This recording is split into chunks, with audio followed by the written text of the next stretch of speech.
Hello, kids. Let's start with our next story. Two hoity-toity kings lived in kingdoms far away. They were the most beautiful kingdoms with lush green forests and enchanting castles, homes to fairies, elves, and other magical creatures.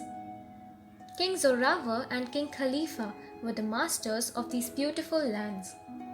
Zoravar's kingdom wasn't as large as Khalifa's, but he thought himself to be no less. He kept shining his long mustache and walked around with his chest puffed high. Once his troops were exercising and testing their military expertise. They entered King Khalifa's kingdom by mistake and rode along some distance. However, when they realized that they had entered the foreign land without permission, they were scared and scampered out on their horses as fast as they could. What a stampede of hooves and feet! Since they had lost all sense of direction, they entered the golden fields of corn, which were ripe for harvest. Before anyone knew what was happening, the horses went haywire, and soon the corn crop was ruined. Somehow they managed to find their way out and reached their kingdom. Huffing and puffing, they reached King Zoravar castle to give him the scary news. "Ah," said Zoravar, "Khalifa is a rich king. It hardly matters to him and his men. It can be easily compensated."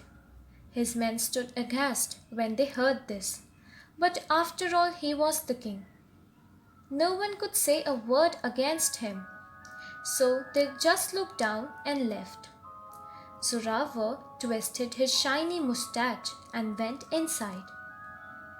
The stampede incident made King Khalifa's blood boil. "How dare Zoravar's men do something like this?" he told his minister. "I want a messenger sent to his kingdom immediately. We want him to apologize for this recklessness and ask him what he can do about it." The minister soon sent a messenger to King Zoravar with a message. When Zoravar read the message, he shouted with rage, "How dare Khalifa ask me for an apology? Who does he think he is?"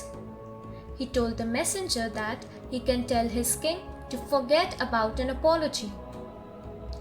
Now it was King Khalifa's turn to be very angry. "Horrible!" he shouted. "Zoravar will have to pay for this. Tell the army to get ready for an attack on his kingdom." Somehow word of the attack reached Zoravar. This time he was really scared because he knew he had lesser power than Khalifa and he would be defeated. In times like this, only one name came to his mind: Kaira, who could give him some advice. Soon the little girl was summoned and accompanied to the royal court by the king's minister. Upon hearing the entire episode, Kaira thought over it for a while and came up with a plan, which King Zoravar couldn't refuse. "Please hold a meeting as soon as possible with King Khalifa," said Kaira, "and offer him an apology. You must also ask him to let you plow his land to compensate for the damage you have already done." King Zoravar was highly impressed by the wise words of the little girl and set out to carry forward her plan. King Khalifa wasn't too pleased about his visit, but still agreed to meet him. "I like your offer and accept it," he said to King Zoravar. But whose idea was it in the first place? He looked at Zoravar like he didn't believe it was his. "Her name is Kaira," said the king, "a little wise girl who lives in my kingdom. Then she must be adequately compensated for such a sensible settlement. Why don't you give her the keys to Wonderland?" Both the kings had become good friends, and all thanks to Kaira that King Zoravar agreed to King Khalifa's idea. Kaira jumped with joy when she was given the keys to Wonderland. It was a beautiful place where fairies and elves lived together in harmony.